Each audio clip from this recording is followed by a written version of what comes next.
Bonjour à toutes et à tous. Alors si vous vous rappelez bien, la dernière fois, je vous avais demandé de regarder sur une bouteille d'eau pour y regarder les analyses et la liste des ingrédients. Alors si vous avez de la chance, parce que ça dépend des bouteilles d'eau, peut-être que vous avez pu lire que à l'intérieur, eh bien, on a du Cl-, du Ca2+, ou encore du SO4-. Vous vous êtes peut-être posé la question, pourquoi est-ce qu'on a C+, et C-, alors que dans les vidéos précédentes, eh bien, nous avons parlé tout le temps du fait que l'atome est neutre, électriquement neutre. Il n'a ni de charge plus, ni de charge moins. Eh bien, c'est le sujet d'aujourd'hui, puisqu'aujourd'hui, nous parlons des ions, et que les ions sont des particules chargées.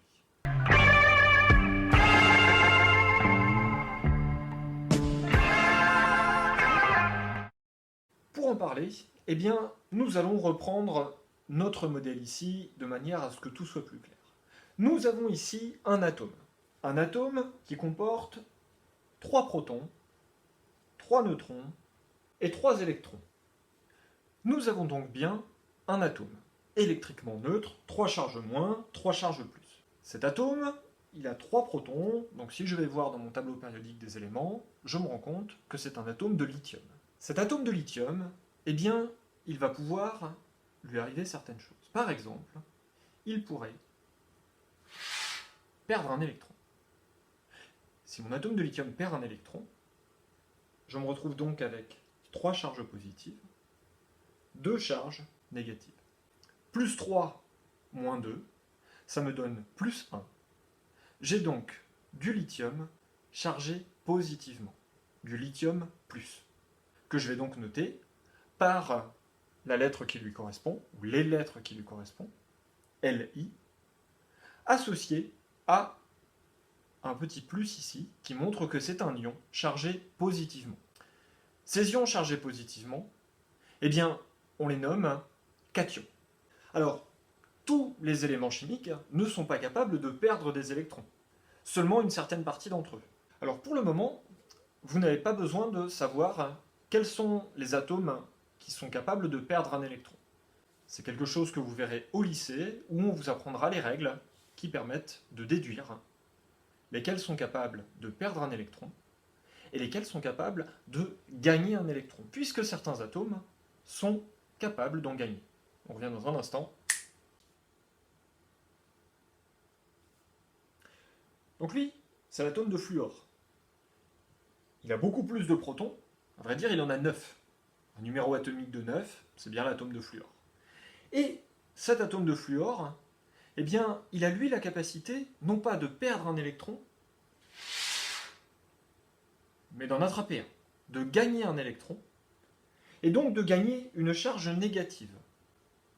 Vous avez compris, s'il gagne une charge négative et qu'il ne gagne pas de charge positive, eh bien, il a 9 charges positives pour 10 charges négatives. Il est donc chargé négativement. On va donc le noter par sa lettre, F, associé à un moins pour dire qu'il est négatif. C'est donc un ion négatif, un anion. Nous avons donc des cations positifs qui peuvent perdre un électron et des anions négatifs qui peuvent gagner un électron. Pour tout vous dire, il existe même des atomes beaucoup plus gros qui sont capables de perdre plus d'un électron ou de gagner plus d'un électron. On va donc avoir des atomes qui seront notés 2 moins, 2 plus, voire 3 moins ou 3 plus pour indiquer le nombre d'électrons gagnés ou perdus. On peut également avoir des molécules, c'est-à-dire un ensemble d'atomes qui vont avoir perdu des électrons par rapport au nombre d'atomes qu'elles possèdent. C'est le cas par exemple des ions hydroxydes, HO-, qui sont composés d'un atome d'oxygène, d'un atome d'hydrogène, et qui ont gagné un électron supplémentaire. Donc faisons un bilan de tout ce que nous avons appris jusqu'à présent. Nous savons que la matière est constituée de molécules. Ces molécules sont elles-mêmes constituées d'atomes. Atomes qui sont représentés par une lettre, ou 2 lettres. Toujours une majuscule et une minuscule. Ces atomes sont constitués eux-mêmes de protons, de neutrons et d'électrons. Pour indiquer le nombre de neutrons et de protons, on utilise 2 nombres.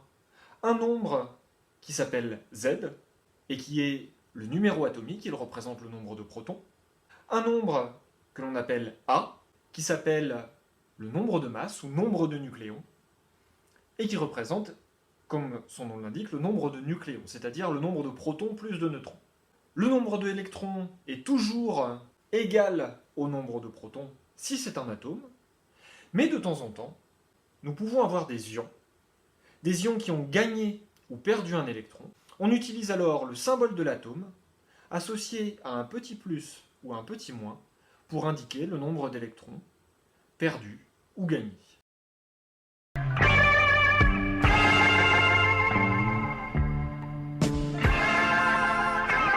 Voilà, vous savez tout sur la matière. À partir de maintenant, nous allons chercher à l'appliquer. Dans la prochaine vidéo, nous allons voir comment nous pouvons faire des réactions chimiques entre ces ions et nous allons revoir comment équilibrer des équations. Je vous souhaite une bonne journée à tous et à toutes. À très bientôt.